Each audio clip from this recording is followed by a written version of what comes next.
Ever wondered how to juggle the demanding role of a nurse while running a business? It's a question that many of you might be grappling with. The life of a nurse is one that demands unwavering commitment and a tireless work ethic. Now, couple that with the responsibilities of running a business and you've got yourself a challenge that could make even the most seasoned multitaskers break a sweat. The key to overcoming this challenge? Time management. It's the foundation of maintaining balance in this unique situation. It's about being able to prioritize, schedule effectively, delegate when necessary, and leverage technology to your advantage. It's about making sure that neither your clinical duties nor your business responsibilities have to suffer. So, are you ready to conquer this balancing act? Today, we're going to explore practical strategies to manage your time effectively. Let's dive in and begin this journey towards achieving work-life balance. With so much on your plate, where should you start? It's a question that haunts all of us, from seasoned professionals to aspiring entrepreneurs, and particularly those who juggle clinical duties with running a business. The answer lies in one word: prioritization. Prioritization is the process of deciding the order in which you'll tackle tasks, based on their importance and urgency. It's not about getting more done, it's about focusing on the right things. When you prioritize effectively, you ensure that your efforts are invested in areas that yield the highest impact, whether it's in the clinic or your business. But how do you determine what's important and what's urgent? This is where tools like the Eisenhower Matrix come into play. Named after President Dwight D. Eisenhower, who famously said, "What is important is seldom urgent, and what is urgent is seldom important." This matrix is a simple yet powerful tool for prioritization. Picture a square divided into 4 equal quadrants. The top left quadrant represents tasks that are both important and urgent. These are your crises, your deadlines. These tasks should be done immediately. The top right quadrant represents tasks that are important, but not urgent. Your long-term strategies, your planning, your relationship building. These tasks should be scheduled for later. The bottom left quadrant is for tasks that are urgent but not important. The interruptions, the meetings. These tasks can be delegated. And finally, the bottom right quadrant is for tasks that are neither urgent nor important. The distractions, the time wasters. These tasks should be dropped. So, where should you start? With the tasks in the top left quadrant, of course, but don't ignore the tasks in the top right quadrant. They may not be urgent, but they are often the ones that drive real progress in both your clinical work and your business. Prioritization is not a one-time event. It's an ongoing process that requires regular review and adjustment. But it's a skill worth mastering, for it can make the difference between feeling overwhelmed and feeling in control. Remember, not everything is urgent. Prioritize tasks that bring the most value. Do you find your day slipping away with tasks still unfinished? If this sounds familiar, then you're not alone. Juggling clinical duties alongside a business can feel like trying to keep a dozen plates spinning in the air. But there's a powerful tool you can use to help take control of your time: scheduling. Scheduling is more than just jotting down appointments in a calendar. It's a strategic approach to managing your time effectively. By scheduling, you're essentially creating a roadmap for your day, week, or even your month. It helps you visualize your time, allowing you to allocate it to the most important tasks. Now, there are different ways to schedule your time. One popular method is time blocking.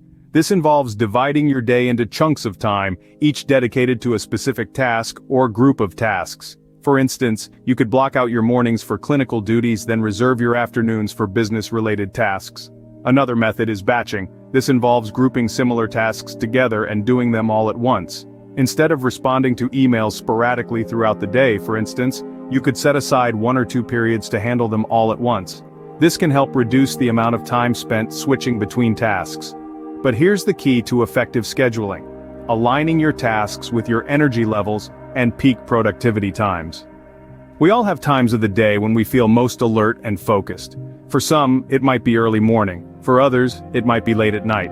By scheduling your most demanding tasks during these peak times, you can maximize your productivity and get more done. Remember, the goal of scheduling is not to cram as much as possible into your day, but to make the best use of your time. It's about working smarter, not harder.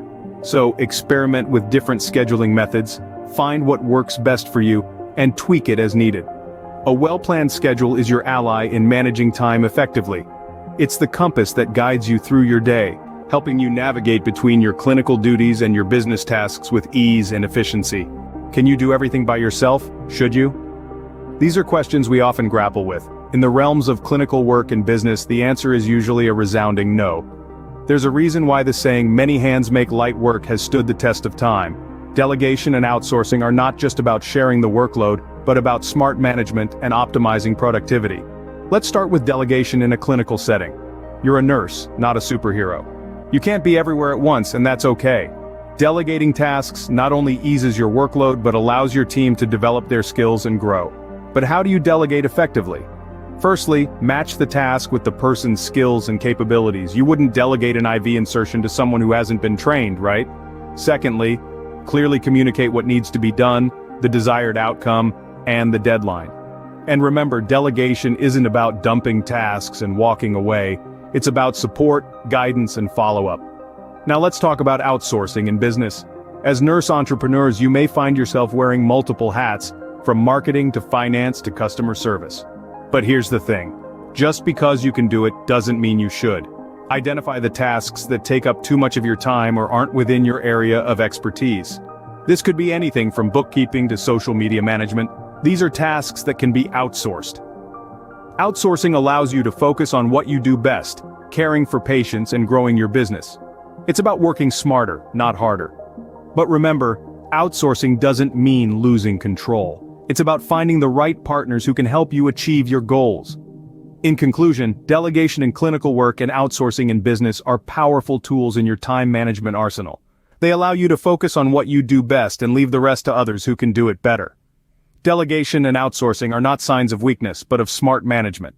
Opening: how can technology aid in your time management efforts? Let's dive right into the heart of the matter. Technology, when used appropriately, can be a game changer in your time management efforts. It's like having a personal assistant right at your fingertips, helping you streamline your tasks and manage your time more efficiently. One of the most useful tech tools at your disposal is a project management app. These nifty applications, such as Trello or Asana, can help you organize your tasks, set deadlines, and monitor progress. With everything laid out visually, you can see at a glance what needs to be done and when. This can be particularly beneficial when juggling clinical duties with running a business. Next up, we have digital calendars. Tools like Google Calendar or Microsoft Outlook can be a lifesaver when it comes to scheduling meetings, setting reminders, or blocking off time for specific tasks. You can even color code your entries for different areas of your life: clinical work, business tasks, personal time, and so on. This way you have a clear overview of your day, week, or even month. But wait, there's more. Automation tools such as Zapier or IFTTT, if this then that, can automate repetitive tasks. For example, you can set up a Zap to automatically save email attachments to a specific folder in your Dropbox, or an applet to schedule social media posts at optimal times. By automating these mundane tasks, you free up more time for the things that really matter: caring for your patients and growing your business. And let's not forget about communication tools like Slack or Microsoft Teams. These platforms can help you communicate more effectively with your team, keeping everyone on the same page and reducing the time spent on unnecessary meetings. In conclusion, technology can be a powerful ally in your quest for better time management. It's not about replacing human touch or intuition, but rather about augmenting your capabilities and making your life a bit easier. Ending: leverage technology to make your life easier and your work more efficient. Let's recap what we've learned today. We started our journey by acknowledging the balancing act between clinical duties and running a business. We then tackled the importance of prioritization, understanding what tasks hold the most value and focusing our energy there. Next, we discussed the power of scheduling. By planning out our time and sticking to the schedule, we can ensure that both our clinical duties and business responsibilities are addressed. We also touched on delegation and outsourcing. Recognizing that we can't do everything ourselves is a key step in effective time management.